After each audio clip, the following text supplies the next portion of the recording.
Hello everyone. I hope आप उन लोगों में से तो नहीं हैं कि जिनको हेयर फॉल और हेयर रीग्रोथ में कुछ ना कुछ इश्यूज आते रहते हैं और बार बार आपके दिमाग में बस यही इशू चलता रहता है कि यार ये मैं हेयर फॉल कैसे रोकूं, अपने हेयर की क्वालिटी कैसे इंप्रूव करूं और मैं कैसे अपने बालों को बेटर बनाऊं। क्या आप उन लोगों में से हैं जो बार बार इस चीज़ का स्ट्रेस लेते हैं कि मुझे इतना हेयर फॉल क्यों हो रहा है? अगर आप उन लोगों में से हैं तो ये वीडियो भी आपके लिए है, क्योंकि आज मैं बताने वाली हूँ 6 कॉमन मिस्टेक्स जो आप अपनी हेयर केयर रूटीन में कर रहे होते हैं नोइंगली एंड अननोइंगली, जिससे हेयर फॉल इंक्रीज होता है। क्या है ये मोस्ट कॉमन मिस्टेक्स? सबसे पहली है आपका हेयर टाइंग। कई बार ऐसा होता है कि वेदर की वजह से या जल्दबाजी की वजह से हम जैसे ही अपने बालों को नहा के निकलते हैं, बाल गीले होते हैं, हम उनको बहुत ज़ोर से टाई कर लेते हैं। ये मिस्टेक हम ड्यूरिंग द डे भी करते हैं। कई बार हम काम में इतना बिजी होते हैं कि हम अपने टाइट सा रबर बैंड लेके, एक टाइट सा क्लचर लेके अपने बालों को एकदम टाइट कर लेते हैं। जब हम अपने बालों को टाई करते हैं तो वो खिंचते हैं, जिसकी वजह से जो वीक हेयर है वो आपके और आपका स्कैल्प अगर वहाँ पर अनहेल्दी है तो वो टूट जाता है और हेयर को ब्रिटल बनाता है।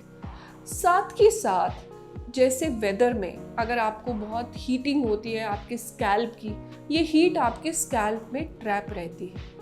इस ट्रैपिंग की वजह से भी आपके जो हेयर है वो बड़े सेंसिटिव हो जाते हैं और जब आप उनको टाइट फोर्स लगा के टाई कर लेते हो, बांध लेते हो, तो वो वीक हो जाते हैं, ब्रिटल हो जाते हैं और गिरने लगते हैं। टाइम के साथ एक तरह का एलोपेशिया भी रिलेटेड है, जिसको हम ट्रैक्शन एलोपेशिया कहते हैं, कि आपने टाइट से बाल बांध लिए, उसकी वजह से जो उसकी जड़ है, जो उसका रूट है, वो खिंचता रहता है और कॉन्स्टेंटली खिंचाव वाला फोर्स उस पर लगता है। Over a period of time the root gives away and this leads to hair fall. So tight tying of the hair, यानी टाइट से बालों को बांधना is a mistake and you should not be doing it. Second आता है hair styling. आजकल अच्छा दिखने के लिए हर टाइम अपने सोशल मीडिया पे या अपनी पिक्चर्स में ब्यूटीफुल दिखने के लिए हम हेयर स्टाइलिंग बहुत यूज़ करते हैं, ईदर एज प्रोडक्ट्स जैसे कि जेल्स हो गया, स्प्रेज हो गया, मूसीज हो गया, या इधर एज टूल्स, हेयर ड्रायर्स हो गया, स्ट्रेटनर्स हो गया, वॉल्यूमनाइजर्स हो गया, हम बहुत ज़्यादा यूज़ करते हैं। अब जब हम ये प्रोडक्ट्स यूज़ करते हैं तो हमारा शाफ्ट, हेयर शाफ्ट, वो ड्राई हो जाता है और जितनी ज़्यादा चीज़ ड्राई होगी उतनी ज़्यादा वो ब्रिटल होगी। एग्जाम्पल के तौर पे अगर आपके गार्डन में एक हेल्दी प्लांट है, एक हरा भरा प्लांट है, अगर आप उसकी लीफ को तोड़ने की कोशिश करोगे तो वो थोड़ी रेजिस्टेंस देगी। Whereas अगर आपका एक प्लांट बिल्कुल सूखा हुआ है, बिल्कुल ड्राई है, उसकी लीफ तो अपने आप ही झड़ जाएगी। तो ये एनालॉजी से आप समझ सकते हो कि जब आप ये टूल्स यूज़ करते हो, आपका जो शाफ्ट है वो ड्राई कर देता है हेयर को और वो ब्रिटल हो जाता है and this can lead to hair loss. Third most common mistake जो हम करते हैं कि हम अपने स्कैल्प की हेल्थ को ध्यान नहीं रखते। अल्टीमेटली स्कैल्प ही वो प्लेस है जहाँ से आपकी हेयर हेल्थ शुरू होती है। उसके बाद तो दिस इज़ ऑल डेड। यहाँ पर जब हम इसको कटाते हैं हमें पेन नहीं होता, क्यों? क्योंकि ये डेड है। लेकिन हम यहाँ खींचते हैं तो हमें दर्द होता है, बिकॉज ये अलाइव है। हेयर की हेल्थ उसकी रूट्स में होती है जो स्कैल्प के नीचे होती है।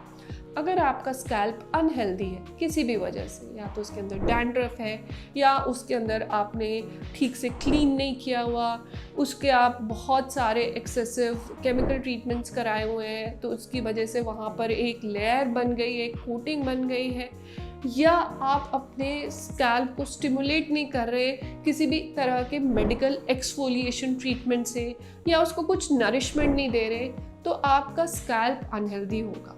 और जितना आपका स्कैल्प अनहेल्दी होगा उतनी आपकी रूट्स अनहेल्दी होंगी और उतना आपका बाल जल्दी टूटेगा, आपको हेयर फॉल होगा। साथ के साथ आपको हेयर रीग्रोथ भी नहीं होगी, क्योंकि अगर स्कैल्प ही अनहेल्दी है तो ना तो फॉल रुकेगा और रीग्रोथ तो बिल्कुल ही नहीं होगी। सो अगर आप अनहेल्दी स्कैल्प आपका है तो this has to be improved. This mistake should be rectified. Invest in treatments which cleanse your scalp. Medically बहुत सारे हाइड्रा अब्रेशंस अवेलेबल है जो स्कैल्प को क्लीन करते हैं और सीरम्स इन्फ्यूज करके हेयर को नरिश करते हैं, and that too painlessly. So you could think about all those things. Next आता है हमारी डाइट. हमारी डाइट एक बहुत बहुत क्रिटिकल रोल प्ले करती है जब हम हेयर हेल्थ की बात करते हैं. मैं बहुत कॉमनली अपने पेशेंट्स को ये समझाती हूँ कि हेयर हमारे लिए ज़रूरी है, हमारी लुक्स के लिए ज़रूरी है, लेकिन बॉडी के लिए हेयर इतना ज़रूरी नहीं है. अगर आपकी बॉडी में कोई डेफिशिएंसी है तो बॉडी अब उस डेफिशिएंसी को पूरा करने के लिए जो भी करेगी वो अपने ऑर्गन्स को वाइटल रखने के लिए करेगी, किडनी फंक्शन के लिए करेगी, हार्ट की हेल्थ पे करेगी, फिर जो बचेगा रिसोर्स वो हेयर को देगी. तो अगर आपकी डाइट पे omega 3, D3, B12, iron, silica, protein कम है, ये सारी चीज़ें कम है, तो हेयर हेल्थ तो बढ़ ही नहीं सकती ना. हेयर हेल्दी होगा कैसे? क्योंकि बॉडी पहले इन रिसोर्सेज को मेन ऑर्गन्स की तरफ लेके जाएगी, बचेगा तो हेयर पे जाएगी. So you have to be very careful about your diet. आप एक wholesome diet which is rich in proteins, all macros, all micronutrients and vitamins should be a part of your daily routine. ये नहीं कि जब deficiency है तब खा लिया. Consistency matters when we are talking about hair fall. अगर आप लंबे टाइम तक अपनी डाइट को अच्छा रखेंगे तभी फॉल रुकेगा और हेयर रीग्रोथ होगी. तो डाइट कैन नॉट बी कि आज कर लिया और बाकी दिन छोड़ दिया. कंसिस्टेंटली करने से ही हेयर फॉल में रिजल्ट्स आएंगे. नेक्स्ट आता है आपका स्ट्रेस. स्ट्रेस के बारे में मैंने कई बार बात करी है, क्योंकि जो स्ट्रेस है वो हमारी बॉडी को फिजिकली हर्ट करता है, मेंटली हर्ट करता है, इमोशनली हर्ट करता है. जब हम स्ट्रेस में होते हैं नोइंगली एंड अननोइंगली, हमारे बॉडी के हीलिंग सिस्टम्स शट डाउन हो जाते हैं, हमारे बॉडी के internal steroid hormone levels increase हो जाते हैं और बॉडी रिपेयर वर्क को बंद कर देती है और बेसिक लाइफ प्रोसेसेस को सस्टेन करने में लग जाती है. ऐसे टाइम पे हेयर इम्पॉर्टेंट पार्ट नहीं होता सर्वाइवल का, इसलिए आपको हेयर फॉल बहुत ज़्यादा ज़रूरी हो जाता है. अब आप बोलोगे कि स्ट्रेस कैसे मैनेज हो सकता है, स्ट्रेस तो सबको ही होता है, स्ट्रेस तो हम ज़ीरो कैसे कर सकते हैं? एग्रीड, स्ट्रेस को हम ज़ीरो नहीं कर सकते, लेकिन स्ट्रेस को पॉजिटिवली डाइवर्ट तो कर सकते हैं, कॉन्शियसली उसको मैनेज तो कर सकते हैं through exercise, through a healthy diet which is rich in antioxidants and with some basic meditation and breathing exercises. It's an investment in yourself and अगर आप ये investment करोगे तभी आपको result मिलेंगे. Sixth and the most common hair care mistake that we do is sun exposure. हम कई बार hair को बिना protect किए, and mostly हम ऐसे ही करते हैं, हम face पे तो sunscreen लगा लेते हैं, बॉडी पे सनस्क्रीन लगाने की आदत डालनी है, लेकिन हेयर का क्या? हेयर भी यूवी डैमेज से डैमेज होते हैं, ड्राई होते हैं, ब्रिटल होते हैं, स्कैल्प की हेल्थ ख़राब होती है एंड हेयर फॉल होता है. जब आप अपने फेस एंड बॉडी के लिए इतना करते हो तो हेयर के लिए क्यों नहीं करते? हेयर को सन डैमेज से क्यों नहीं बचाते?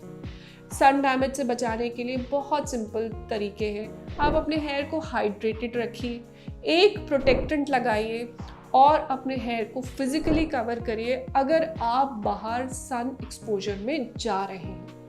ये सिंपल हेयर केयर मिस्टेक्स अगर आप कर रहे हैं, इनके बहुत सिंपल ऑल्टरनेटिव्स मैंने बताए हैं इनको ठीक करने के लिए. इतनी सिंपल चीज़ें आप लाइफ में इंटीग्रेट करके अपने हेयर फॉल को गुड बाय कह सकते हैं और एक healthy hair day every day अपनी लाइफ में ला सकते हैं. Please share this video with your friends so that we can spread awareness about these mistakes which cause hair fall. Thank you so much.